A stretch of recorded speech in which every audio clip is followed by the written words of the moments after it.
السلام علیکم ورحمۃ اللہ۔ اعوذ باللہ من الشیطان الرجیم، بسم اللہ الرحمن الرحیم۔ الحمد للہ رب العالمین والصلاة والسلام عما بعد۔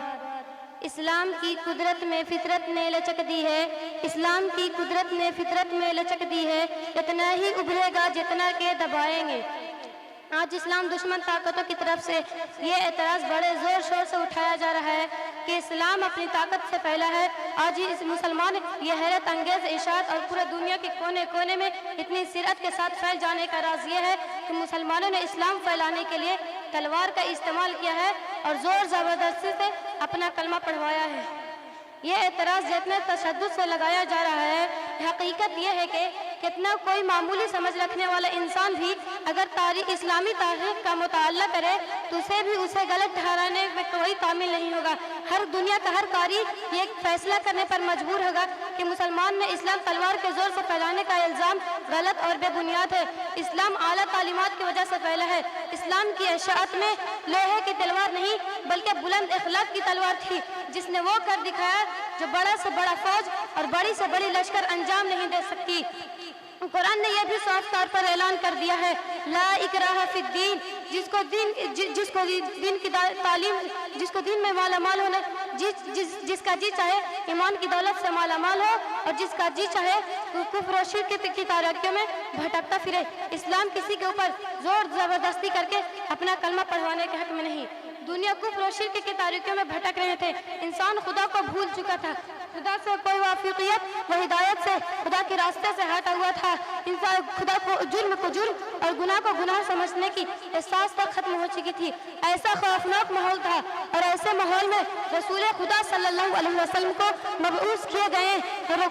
رسول خدا صلی اللہ علیہ وسلم اللہ کے راستے کی طرف پکارنے والے اکیلے تھے، دین کی طرف بلانے والے تنہا تھے۔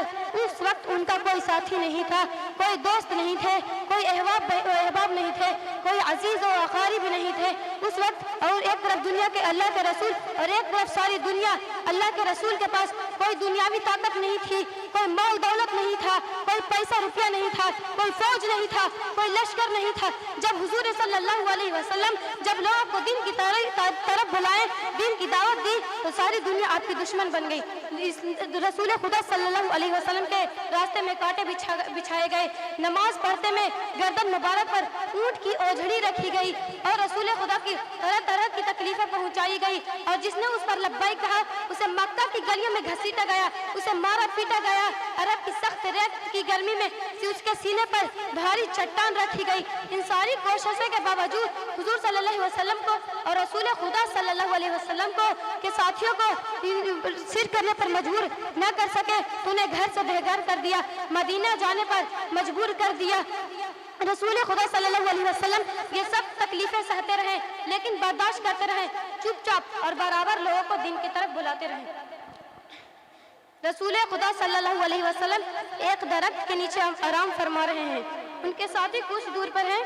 ایک دشمن نے اچھا موقع دیکھ کر تلوار سونت لی اور گستاخانہ انداز میں حضور کے سرہانے جا پہنچا اور غرور سے کہا، اے محمد بتا میرے ہاتھوں سے اب تجھے کون بچا سکتا ہے؟ اللہ! رسول خدا صلی اللہ علیہ وسلم کی ایک لفظ سنی، وہ ایک دم پر اثر لفظ تھی جس کے سننے کے بعد دشمن تھر تھر کانپنے لگا، اس کے ہاتھ سے تلوار چھوٹی اور کہا، محمد صلی اللہ علیہ وسلم نے فرمایا، اب تک تم مجھ سے پوچھ رہے تھے کہ میرا بچانے والا کون ہے، اب میں تم سے پوچھ رہا ہوں کہ میرے ہاتھوں سے تجھے کون بچا سکتا ہے؟